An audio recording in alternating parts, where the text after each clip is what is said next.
Welcome to the Well Off Podcast. I'm your host, George Masri, and you're listening to another episode where I got to interview Chris Shebib. For those that don't know, Chris is a longtime investor. He's been in the game since 1992. He started off as a contractor, did some work in IT as well, actually went to Silicon Valley to get some stuff done out there, but ended up returning over here, and he has a ton of experience, especially being a contractor, seeing a lot of things on the back end. What we talked about on this episode was a lot of stuff around garden suites. For those that don't know, it's kind of a newer concept. Obviously, with the way things are right now, the municipalities are looking for more density. So allowing more people to live in smaller spaces, kind of in a sort of way. I mean, I'm kind of summarizing it here, but basically it allows you to take your home and add an additional unit in your backyard pretty much. We talked about that process, the costs associated with that, and the kind of rents that you can expect, the return on investment, and the cash flow that's added to your project when you do that. So tons of benefits to adding a garden suite. I think you guys are going to really enjoy this. It's possible in a lot of different municipalities. Chris specifically talked about Barrie. I know it's possible in places like Welland, and I believe in Brantford and some other places. So if you're interested in finding out how to add cash flow to your existing projects, or even how to look or what to look for in your future projects to add a garden suite, this is a great episode. As always, we just want to let you know that we appreciate you. And if you enjoy the content, make sure to share it. Make sure to, even on Instagram, if you want to post the Spotify link, let people know about this. Leave us a review. That's always appreciated. And if you want to connect, if you want to talk to me about projects that I'm working on, which is typically in Welland or St. Catharines and in Hamilton as well, please do go to welloff.ca and you can contact me there, set up a call. I'm happy to discuss with you. Enjoy the episode. Welcome to the Well Off Podcast, where the goal is to motivate, inspire, and share success principles. I'm here with Chris Shebib today. Chris has been investing in Canada and the US since 1992. He's a former contractor, and he's currently an investor, and he has completed millions in forced depreciation renovations and has a strong track record of producing wealth through multiple investing strategies in different markets. Chris, welcome to the show. Thank you for joining. Thanks for having me, George. I'm super glad to be here. Yeah. So I like to start off, as you know, by asking about your childhood. If you want to tell me a little bit about where you grew up and one or two things you remember. Yeah, for sure. So I grew up actually in Peterborough. And yeah, I was lucky enough growing up to have some influences close to and in and around investing. I was pretty young at the time, so it was a couple of my brother's friends were into investing. Sorry, not their friends, his friends' parents. And so I grew up around that, had that as an influence early on. And then I had a friend of mine as well that got into investing pretty young. And so those were some of those early investing experiences. And I grew up in a family where it wasn't entrepreneurial. It was more leadership in manufacturing. And so I grew up hearing stories about leadership and, large company dynamics, and all of that was really good, but I had a really strong entrepreneurial drive in me. So it was kind of a unique path just coming from that place, being exposed to investing, and then that crossroads, right? Do I follow in those footsteps and do something similar to that, or do I do something completely different? So I ended up having 3 different careers so far, and doing a bunch of investing while that was going on. Mm-hmm. Yeah. So obviously you were a contractor at one point. Is that how you got into real estate investing, or did you start off on the investment side and then got into becoming a contractor? Yeah, so I started right out of high school, actually, for my own business. Went into contracting. Became a licensed carpenter, and still am, although I don't do that today.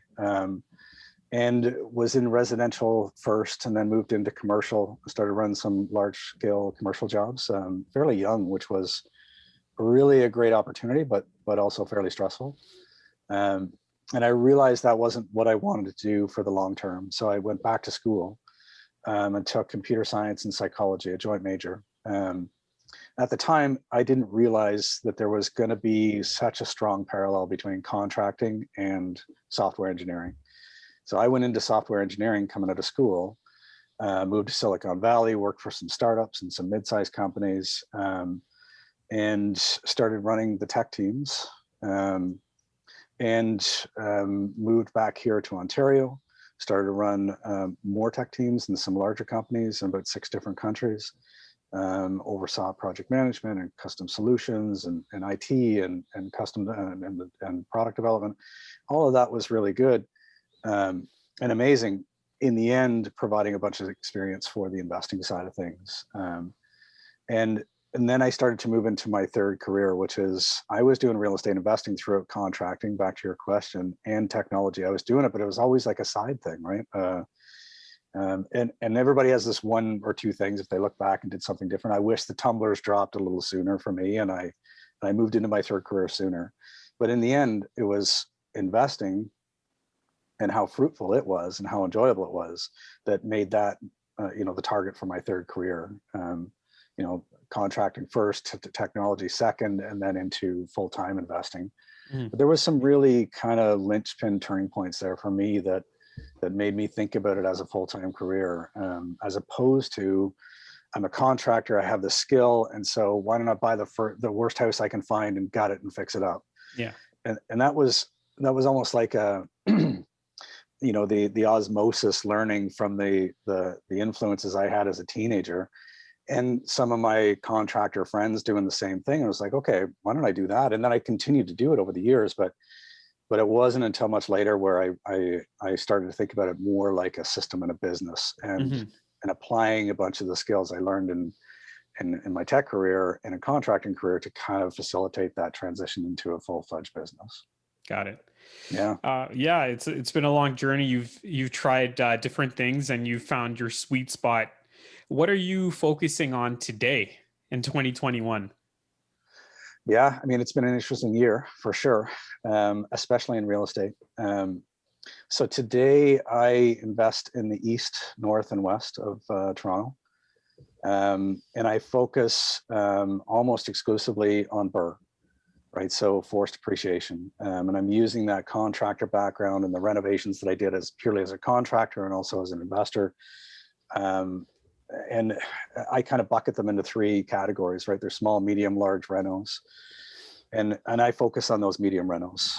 That's full guts. It's changing structural walls. It's doing, a bunch of stuff like that is very predictable, very repeatable, very scalable, but not like we're not picking up homes and moving them. I'm not underpinning foundations and footings. I'm not doing some of those things on fieldstone foundations and heritage homes. That's not personally my sweet spot, just because it's a little more snowflake, a little less predictable, a little more high risk, high reward. Yeah. I kind of joke the BRRR and forced appreciation that I do is like a flight, right? If it's boring, it's good. And I'll get my thrills from bungee jumping or something. When we're doing investing, the exciting part should be the wealth building, not necessarily the rentals we're doing. For sure. Yeah. So what I'm gathering from you is you try to avoid those properties where they need like major structural work or anything of that sort. You maybe more stick to the cosmetic stuff. Is that more or less what you're saying?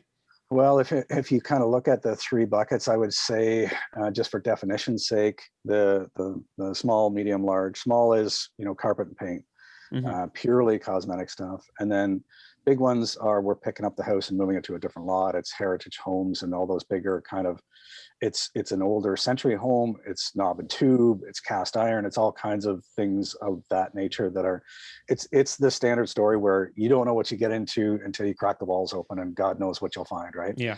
You just know the scope's going to get bigger. That's all you really know. And then the medium-sized ones were gutting kitchens, gutting bathrooms, tearing it up to joists, tearing it down to studs. Full brand new basements, all of those things I would categorize as that medium-sized reno. So yeah. that's really how I would define that medium bucket. And that's your sweet spot, the medium bucket. Okay. Yeah, in both apartments and in residential, same kind of renos in both. Yeah. Yeah, I like the way you think about that. It's safe, it's repeatable, it's predictable because you've done it so many times.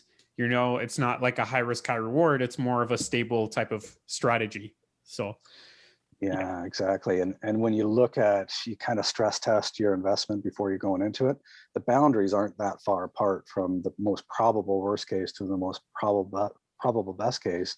They're not really that far apart versus in the bigger renos, they're further apart. So risk management, right? Mhm. To your point, it's more it's more repeatable for sure. Yeah.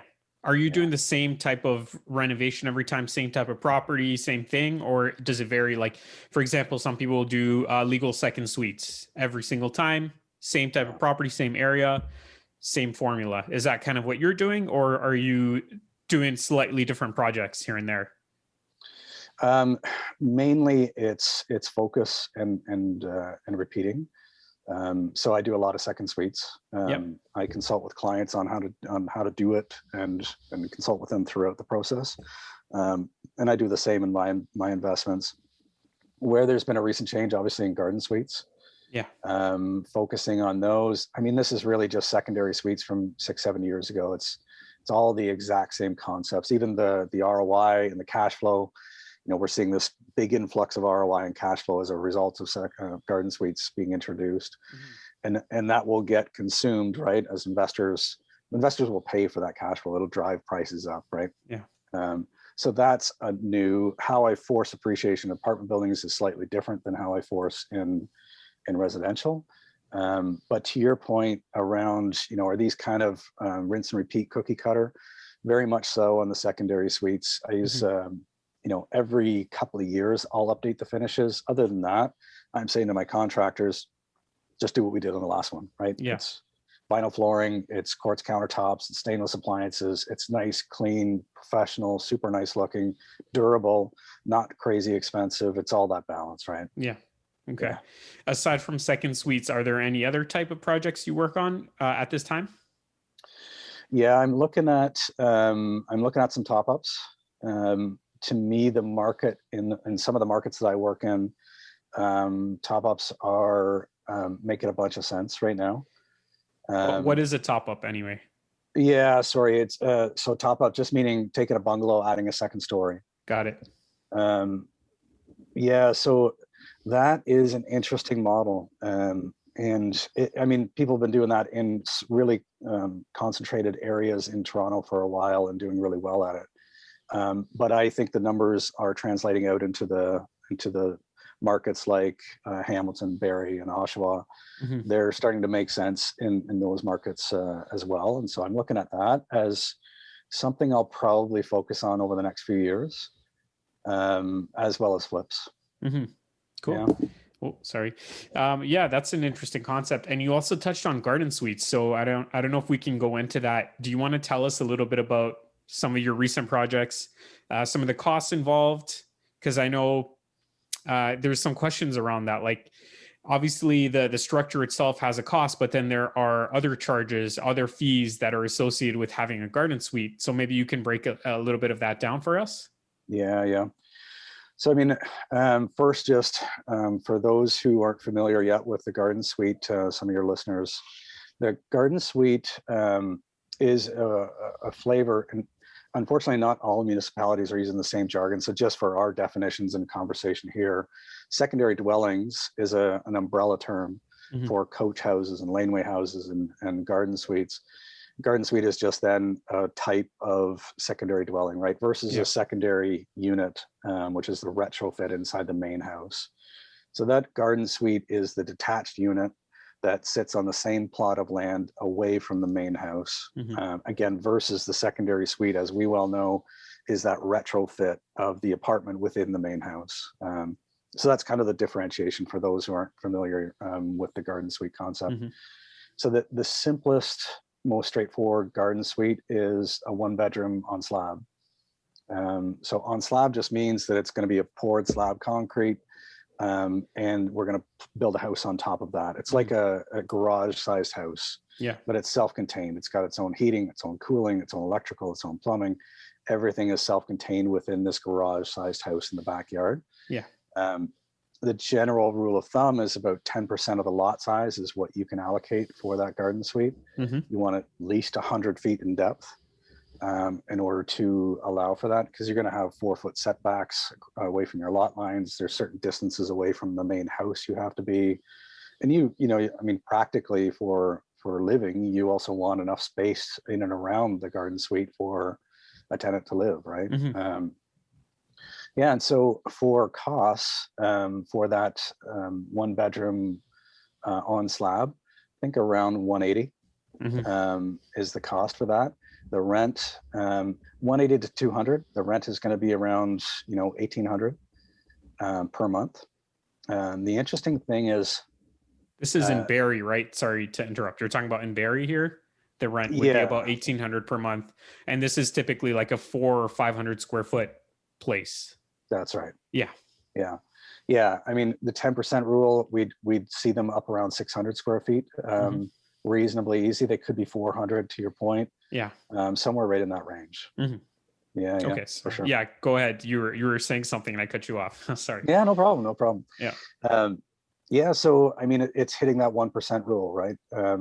180 in rental cost, 1% of that being Mm-hmm. the monthly rent, which is rare and hard to find in today's market. Mm-hmm. And the cash on cash for that is right around 10-12%, which is also, again, one of those strong metrics to be hitting. Yeah. Yeah, so that's roughly. Now, the interesting thing here is that you don't have to build it on slab, and so if you have a bigger plot of land, you can also put in footings and a foundation. You could also rough that in for potentially it to be its own secondary suite down the road at some point. Mm-hmm. As we well know, density is increasing, right? The mandate from the province and the municipalities is density, and so we know that the garden suites is just the next iteration of let's provide more density per lot throughout the municipalities, Yeah. especially in an area like the Golden Horseshoe, right? Absolutely. Yeah, it's interesting because if you look at it also from a cap rate perspective, if you have already, like, let's say you have a 4-unit property and you add a garden suite, then it can take you into the commercial realm, and that cap rate could be that the value add using the cap rate could be pretty substantial. Right.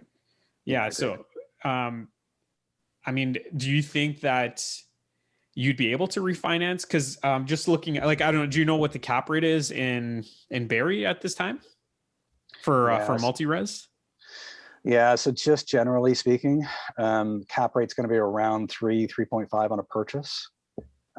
It's going to be around 4.5, 4.75 on a refi. Okay. So they're slightly different. Yep. But yeah, right in that range. Yeah. So if we did 4.75 cap rate on 1,800 per month, so I mean, technically, according to this, that's an additional almost 450,000 of value that you're adding. I don't know if you'd be able to actually refi that money out, but Yeah. theoretically, that's a pretty good add for 180,000 or 200,000.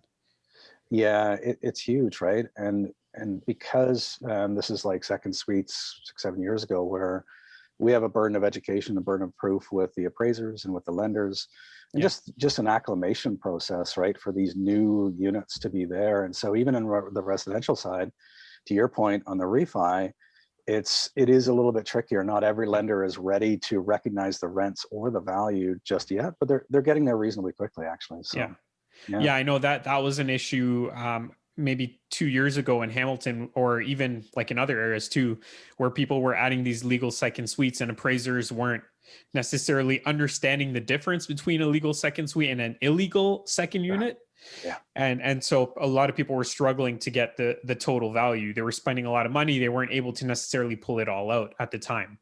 Yeah, totally. Yeah. So yeah, I can see sure. that maybe being the case here, but garden suites are definitely an interesting thing to look at. Would you say that that's probably one of the more important things that you've been focusing on lately? Yeah, for sure. And the reason is the ROI and the cash flow. Like I said, the market kind of ebbs and flows, right? Mm-hmm. So, the way I think about that and suggest investors think about that is look at that long-term 60-year trend line and make your strategic decisions from that macro data.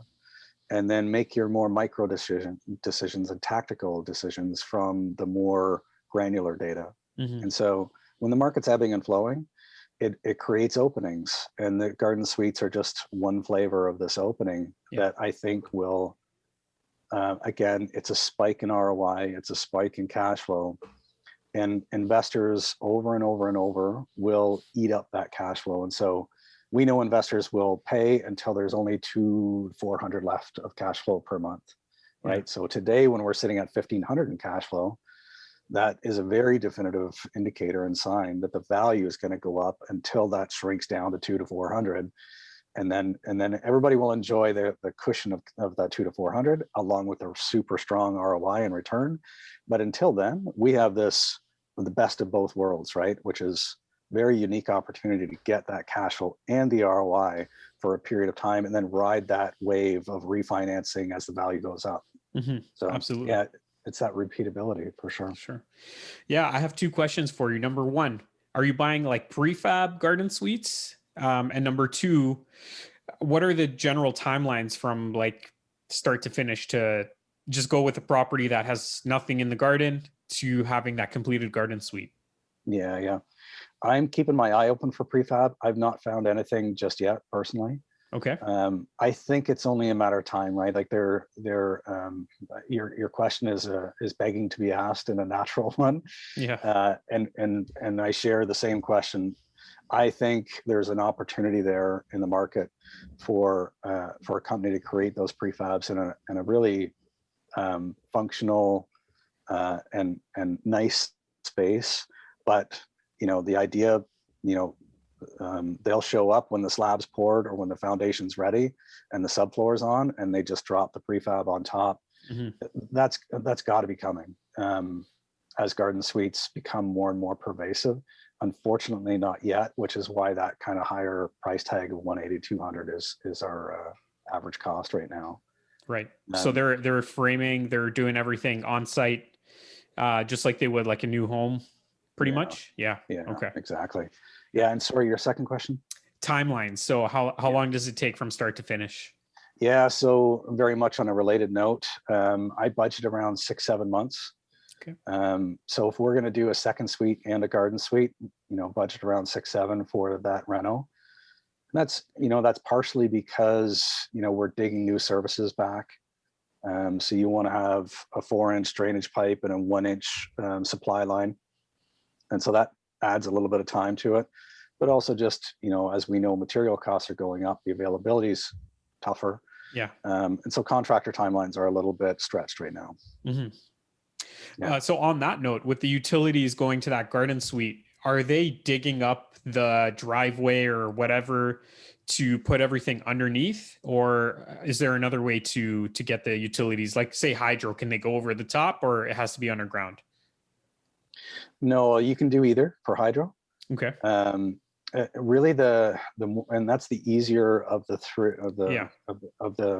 utilities to go back there. The trickier ones, just from a cost and logistics standpoint, being the drainage and water line.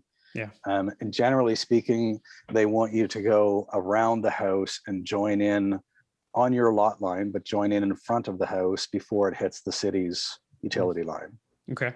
Yeah. So there's even the municipalities are kind of working out the logistics of this, and where do they start and stop, and where do you start and stop, and it's getting ironed out in a city like Barrie that's a bit of a front runner on this. Yeah.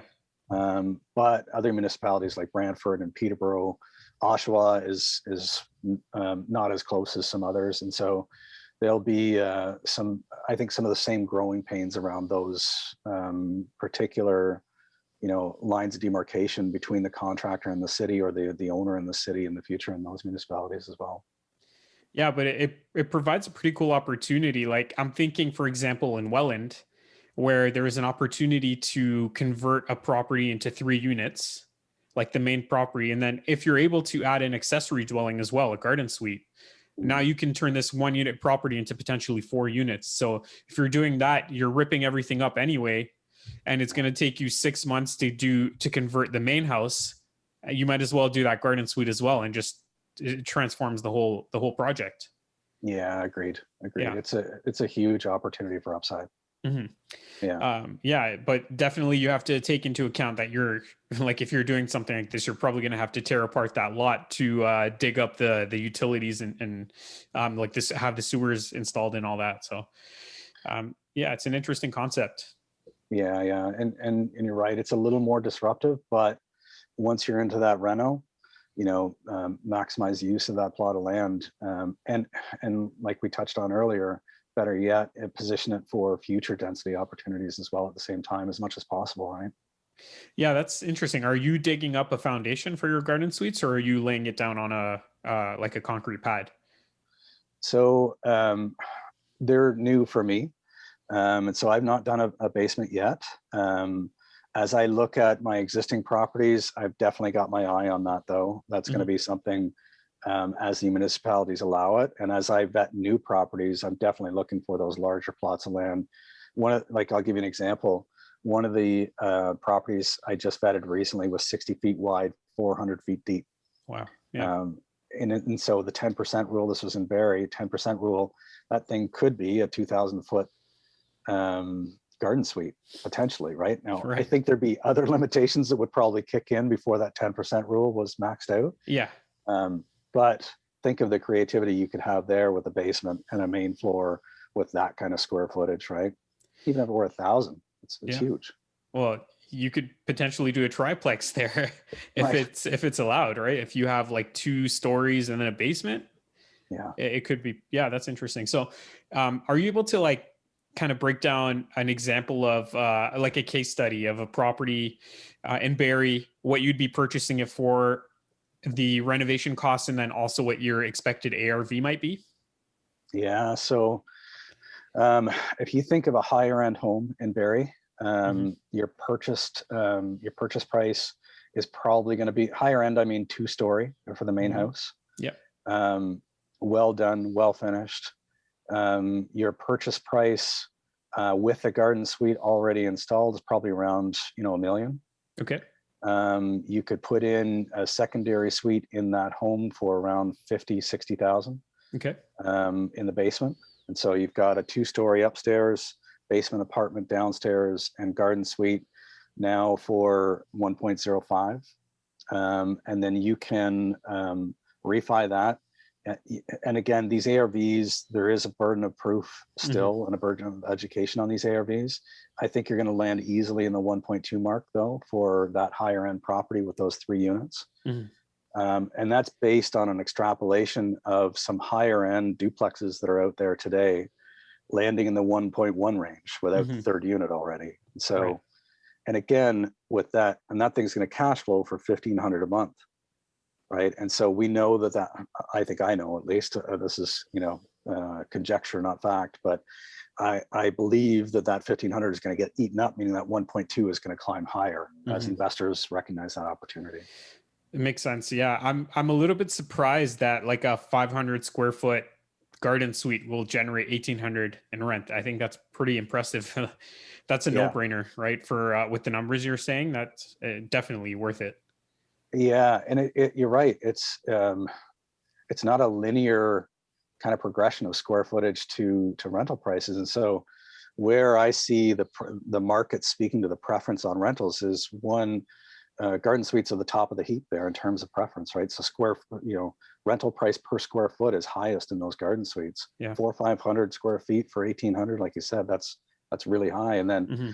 the duplexes and even the basements in the main floor, those would be second preference. Third preference would be the apartment building scenario, Right. right? Where the rents are still really strong. They're just not as strong as I find the duplexes and the garden suites. And so, yeah, I mean, it's all about the numbers when you factor in your numbers. And we're fortunate right now that real estate's doing well, as is the rental market. And so everything is continuing to jive. Hmm. But yeah, it's like there's this hierarchy of preference for that the market's speaking to: garden suite, second suite, and then apartment building. Yeah. Well, I can definitely see at some point if you have a large enough lot with a garden suite where you might be able to separate a portion of the lot where the garden suite is to kind of create like a mini backyard within the property, and then you could potentially command an even higher rent that way because you have full privacy if you're a tenant there. That's exactly it, right? And Yeah. this is something that's pretty fun with these garden suites is separating, a little privacy fence here, barbecue area for each unit, and creating that kind of dedicated space for each one is it's an area of the project that I'm surprised is as enjoyable as it is. It's kind of fun. Mm-hmm. Yeah, cool. Yeah. Maybe before we move on, I just wanted to quickly ask you about your top-ups there. What scenario would, in your opinion, would it make sense to go for a top-up versus maybe just using those funds to invest in another project? Yeah, I mean, for me, I do reasonable in-depth financial analysis on these projects. So I'm vetting the top-ups, but just rough math. If I look at a $700,000 purchase for a bungalow, and I top it up, now I've got a high-end 2-story, 2,000 square foot space upstairs as one unit. A nice 900 square foot 2-bedroom, 3-bedroom in the basement. So I'm probably going to get 2,000 in the basement, 3,000 upstairs, 5,000 in gross rent, plus a garage or sheds if I have them. And my ARV on that project, my rental costs probably around 250, my ARV 1.1. And so just the rough math on that starts to look pretty favorable from a cash flow and ROI standpoint. You add a garden suite or a future potential for a garden suite onto that same project, and it starts to look really fruitful. Yeah, for sure. Yeah. I mean, everything you've said so far has been all about adding value to a property and highest and best use. I don't know if there's some background noise here. I'm at home and my neighbors are doing some work in the yard. So, yeah, anyway. Yeah. So adding value and then refinancing, which makes total sense. And what you're doing is you're always looking for ways to improve a property, take advantage of whatever new rules exist through the municipalities. And yeah, I mean, the numbers work based on what you're saying, and you're increasing your cash flow and everything just looks great. So good for you for figuring out a way to constantly improve. Yeah, thank you. Yeah, thank you. And I love that. It just feels like such a crazy good time for investors to be able to plant the seeds for another big upswing in a year on that same property, or in 2 years on that same property, beyond just letting mortgage pay down and appreciation and cash flow accrue and refinancing in 3-4 years. I feel like there's new variables being introduced right now that allow us to do that and accelerate that whole process, which is phenomenal, right? Sure. And the truth is, if the higher your cash flow, the more you can refinance moving into the future, because as the property values continue to increase, obviously, if you don't have strong cash flow and you're refinancing at a higher amount, that's gonna further reduce your cash flow and potentially bring you into the negative. So yeah, exactly. Right. And so, to your point, that bigger cash flow sits there. When the ARV is pushed up, you're still got all kinds of cash flow cushion. Yeah. To be able to capitalize on that, like that ATM concept, right? Yeah, exactly. Yeah. Pull out some more cash, move on, do more investing for sure. Yeah, there you go. So we covered a bunch of stuff. Did we forget anything here, or did we pretty much cover everything you wanted to? No, I think we covered some good ground. Okay, sounds good. So let's go on to the random 5. I'm gonna ask you 5 random questions. You just tell me the first thing that comes to mind. Okay. Number 1, if you owned a restaurant, what kind of food would it serve? Well, geez, good question. I'm not much of a foodie. Interestingly, my philosophy, like if I could have my way, so this, I'll give you a long-winded answer to this, if that's okay. Sure. So I would serve delicious fast food. That's what I would serve, like healthy, delicious fast food. There's a glut in the market for that right now. Like when I'm busy and I want to hit a drive-through, I don't want garbage food. I end up sometimes settling for that because there's not good, delicious, healthy fast food available. So that would be, to me, there's an opening in the market now. I think it's more expensive than people would like, and it's not an easy problem to solve because the food is very, it doesn't store well. That healthier food tends to not store quite as well, but that's what I would do. And for me, like if I had my way, I would just take a pill for all the nutritional intake I needed in a day, and I would spend my time enjoying other things. So that's like, that's me wanting to compartmentalize nutritional intake and food to that point, so I could enjoy like more exercise and more interactions with people. And that would be my utopian kind of vision for where would food fit into my life. So not much of a foodie. Okay, but I like the idea of like a really healthy fast food type of place. Yeah, that's cool. Yeah. Okay, number 2, if you could convince everyone in the world to do one thing at one point in time, what would that thing be? I would say do something good for somebody else. And to me, this is one of the great mysteries of human existence. To get philosophical about it is like it feels so good to do something good, right? And the better it is, the more altruistic it is, the more giving it is, the better it feels, right? And so selfishly, you would think humans, if we were selfish, which we inherently are to some degree, would capitalize on that more and do more good things because it just feels so good. And every time without fail, it feels good. But we, and myself included, can get caught forgetting that and forgoing that for other things that are more, maybe not even immediate gratification is the right way to say that, but I would say if we could get everybody to do one thing, reconnect with that idea that doing something good for somebody is good for them and good for you. It's a win-win, and maybe we could get that snowball rolling and building fast. Yeah, there you go. That's a good answer. Number 3, if you could dedicate your life to solving one problem, what problem would you choose? Yeah, interesting. Got some philosophical questions for you. Yeah, these are not the light ones. Yeah. I think I would say energy, not like fossil fuels or world energy, but individual energy.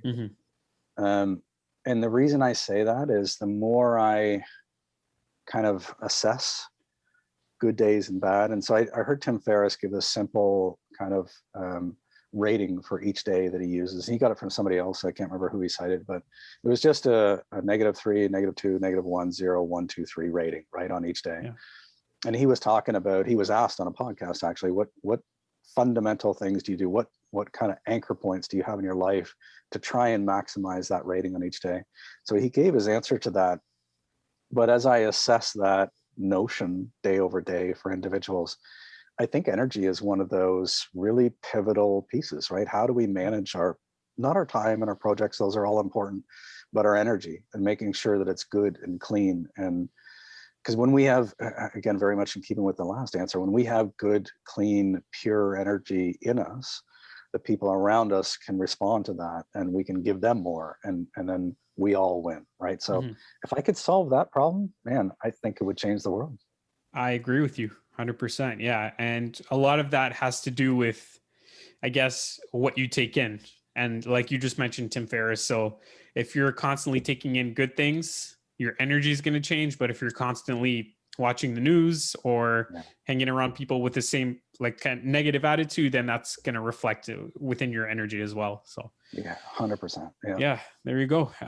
Number 4, what's your favorite piece of clothing? The favorite piece that you own? Clothing. And I'm not a huge clothes guy. I like exercise clothes. So I'll say this because I'm not even sure what my answer is, but okay. Golf clothing has come light years from where it was. So golf shirts, Under Armour clothing in general, it is so incredibly comfortable. Nike golf pants are like, they're amazing to me. They're super comfortable. So like it's not like it's not amazing looking to me. It's pretty vanilla, but man, it's comfortable to wear. So that would have to be it for me. Yeah. Cool. I just got my first pair of golf pants a couple weeks ago, so definitely I can attest to their comfort. Yeah, they're crazy good. Yeah. Number 5, what was the last song you listened to? Geez, I was listening to music just as I exercised earlier.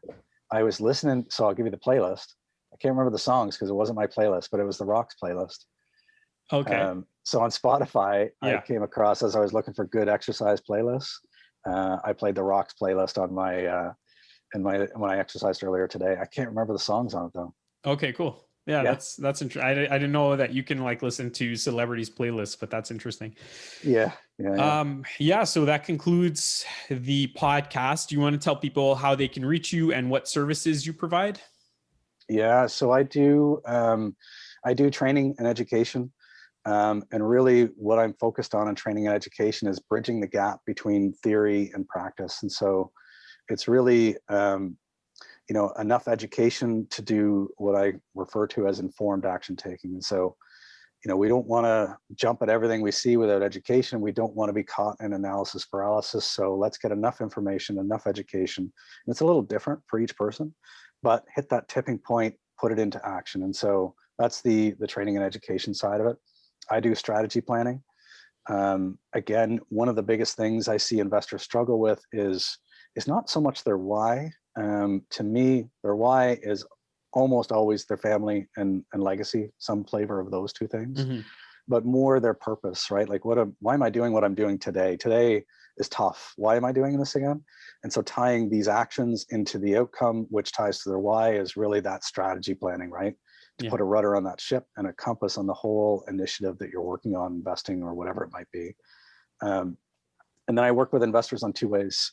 For those who love real estate, don't have the time, interest, or aptitude, I do passive investing partnerships. And those who want to be directly connected to their investment business, I do guided investing. And so I consult with clients on them running their projects, but having all their answers kind of teed up and consultations whenever as needed throughout their projects, right from planning, acquisition through to stability and renting and profitability. So those are the services that I do today. People can reach me at blueorchardpropertygroup.com. There's a contact form there. You can reach me at chris@blueorchardpropertygroup.com through email. Those are probably the two best ways. Okay, perfect. Yeah, we'll include your information in the show notes as well. I appreciate you sharing all that stuff, Chris. All the best to you moving forward with your garden suites and all your projects. And thanks again for your time. George, it's been a pleasure. Thank you very much. Okay, we'll be in touch. Okay. As always, thank you for listening. I hope you enjoyed the content. And if you did, I ask you to share this with a friend, with a family member, somebody who might benefit. And it's always appreciated if you can leave us a review, especially if you're listening to it on the Apple Podcasts app, or if you're on YouTube, give us a like, subscribe, comment, and your support is always appreciated. Thank you very much.